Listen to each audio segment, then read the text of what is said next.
कहानी उन आम घरों की है जहाँ खाने वाले तो कई लेकिन कमाने वाला एक मर्द ही होता है। बावजूद इसके उसे उम्मीदें कम नहीं होती। देखिए जी, सामने वाले वर्मा जी कैसी अच्छी तरह से सफाई करते हैं छुट्टी वाले दिन अपने घर की, और एक आप हैं।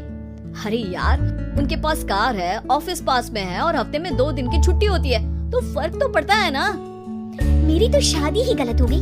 अरे कोई मस्त लड़का मिलता, कमाता भी, घुमाता भी, घर के कामों में भी मदद करता, लेकिन नहीं जी, हमारे वाले को तो कमाने से फुर्सत ही नहीं, और कमाई भी ऐसी कि कोई जरूरत पूरी ही नहीं हो रही है। सुनील बेचारा शीना को देखकर सोचता है कि शीना सही कह रही है। देखने में सुंदर है, घर का सारा काम कर लेती है, उसे तो कोई भी अच्छा लड़का मिल सकता था। क्या सोच रहे हैं? भागने का इरादा तो नहीं है? अरे नहीं मेरी प्यारी बीबी, मैं तो नहीं, पर डर है कि तुम नहीं कहीं भाग जाओ मुझे छोड़कर। शीला सुनील के मुंह से प्यार भरी बात सुनकर मुस्कुराती है। आप भी ना।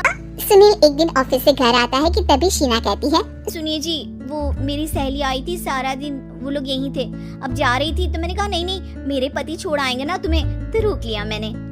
सुनील थोड़ी देर कुछ सोचता है, फिर कहता है, ठीक है, मैं कपड़े चेंज करके आता हूँ। अरे तेरे पति को तो लग रहा है कि अच्छा नहीं लगा।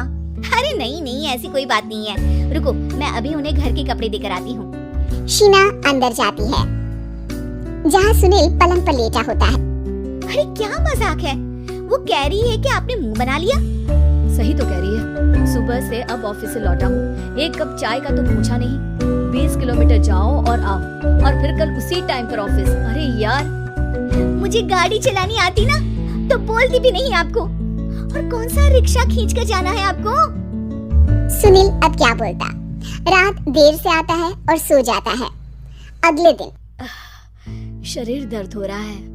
अरे तो मत जाओ ना ऑफिस, चलते हैं ना मार्केट घूमने, फिर पिक्चर देखेंगे और रात में खाना खाकर घर वापस। सुनील जब सारे दिन की थकान वाला शेड्यूल सुनता है तो वो सीधे सीधे ऑफिस के लिए तैयार हो जाता है।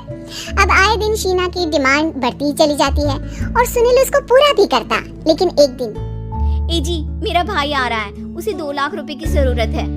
हाँ तो मैं क्या करूँ शीना, मेरे पास इतने रुपए नहीं है। हाँ पता है नहीं है, लेकिन किसी से लेकर तो दे सकते हो ना।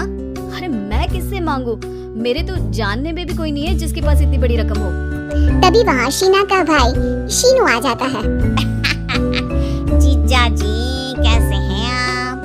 अब मैं ठीक हूँ शीनू, अचानक इतनी बड़ी रकम की जरूरत कैसे पड़ गई? अरे जीजा जी, वो बिजनेस शुरू किया ना, तो उसके लिए पैसे की जरूरत है।